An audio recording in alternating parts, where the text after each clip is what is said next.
1 2 3 4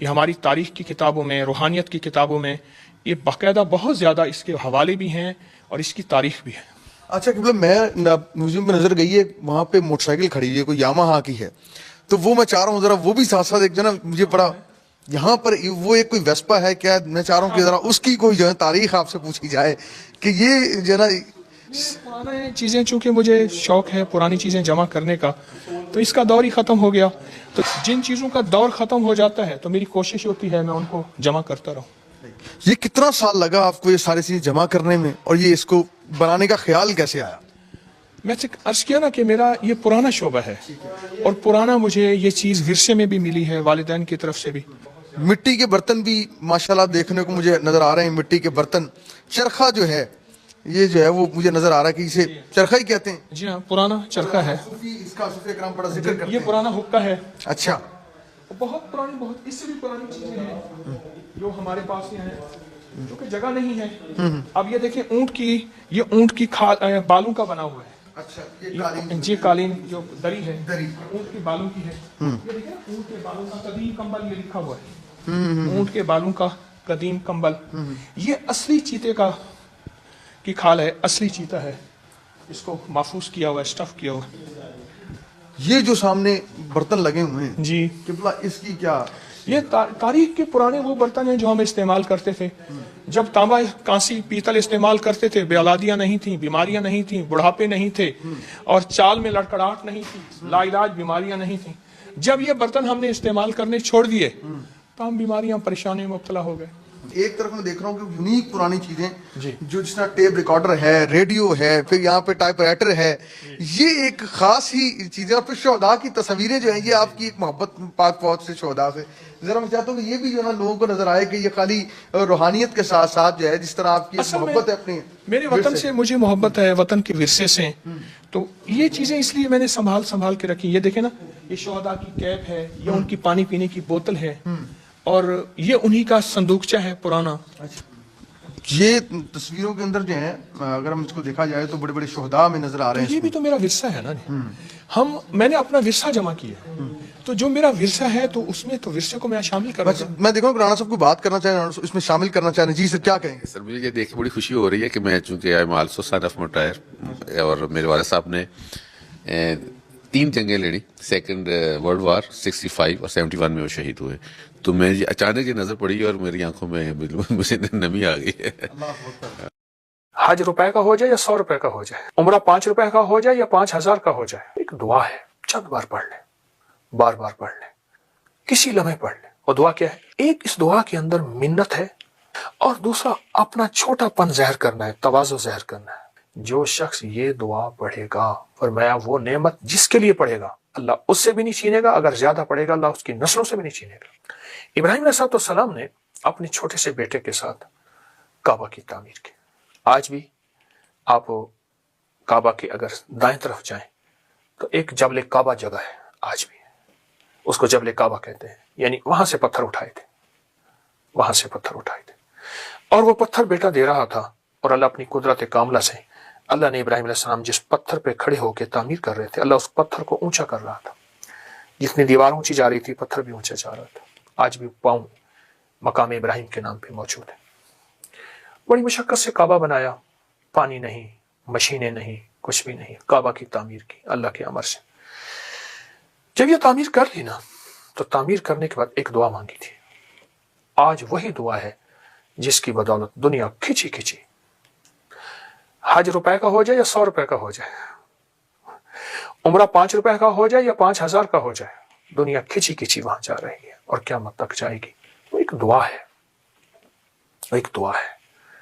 روزے کے ساتھ اس دعا کو اپنی زندگی کا ساتھی بنائیں. چند بار پڑھ لیں، بار بار پڑھ لیں، کسی لمحے پڑھ لیں، کسی وقت پڑھ لیں اس دعا کو. اور دعا کیا ہے؟ ربنا تقبل منا انک انت السمیع العلیم. یہ دعا ہے، ربنا تقبل منا انک انت السمیع. اس دعا میں 2 چیزیں ہیں. میں جو تفسیر کی رو سے یہ بات روایت سے اور اس کی احتیاط سے بتا رہا ہوں. ایک اس دعا کے اندر منت ہے، منت ہے، اور دوسرا اپنا چھوٹا پن ظاہر کرنا ہے, تواضع ظاہر کرنا ہے. انسان کوئی بڑی چیز ہو تو اس کو اس انداز سے بتاتا ہے, اور کوئی چھوٹی چیز ہو کہ یہ میری معمولی سی دال ساگ قبول کریں, دال دلیا قبول کریں, اور اگر بڑی ڈشیں ہوں جی میرا کھانا قبول فرمائیں. اس میں منت ہے, ربنا تقبل منا, تیری مہربانی, ربنا تقبل منا انک انت السمیع العلیم. کمال چیز, کمال چیز. یہاں تک ہے اس دعا کے بارے میں, اور میرے تجربات میں مسلسل ہے, جو شخص یہ دعا پڑھے گا ربنا تقبل منا انک انت السمیع العلیم, فرمایا وہ نعمت جس کے لیے پڑھے گا اللہ اس سے بھی نہیں چھینے گا, اگر زیادہ پڑھے گا اللہ اس کی نسلوں سے بھی نہیں چھینے گا. وہ نعمت کوئی بھی ہے, روزہ نعمت ہے, پھر روزہ نعمت مل گئی, پھر اس کی قبولیت کا فکر, یہ نعمت ہے کہ اس کا فکر, اس کے اندر فکر آ گئی کہ اللہ آپ قبول کر دے, ایسا نہ میرے منہ پہ نہ مار دیا جائے. یہ دعا پڑھنا, یہ قرآن پاک کی آیت ہے جو میں نے آپ کو بتائی ہے, اس دعا کو پڑھنا. افغانستان کا ایک بادشاہ گزرا ہے, مختصر بات بتاؤں گا. تو اس سے کسی نے پوچھا کہ آپ کے پاس اتنی نعمتیں, اتنی سعادتیں, اتنا سب کچھ کس لیے ہے؟ پر میں جب بھی کوئی چھوٹی سی چھوٹی نعمت بھی مجھے ملی ہے تو میں نے یہ دعا پڑھی ہے 3 بار, ربنا تقبل منا انک انت السمیع العلیم, ربنا تقبل. اس دعا کو پڑھا, کہا اللہ پاک کا نظام ہے, پھر اللہ نے مجھے جب لوٹایا ہے تو اس سے بڑی نعمت کر کے لوٹایا ہے, بڑی سعادت کر کے لوٹایا ہے, اور اس سے بڑی نعمتیں اور سعادتیں مجھے اللہ نے پھر عطا کی ہیں اس دعا کی برکت سے. یہ دعا اصل میں اس کی بارگاہ میں عمل کو قبول کراتی ہے. اگر نعمت ہے تو اس کو قبول کراتی ہے, اور دعا ہے اس کو قبول کراتی ہے, اس کریم کی عطا ہے اس کو قبول کراتی ہے. یہ دعا بہت طاقتور دعا ہے, نسلوں تک یہ سعادتیں, یہ نعمتیں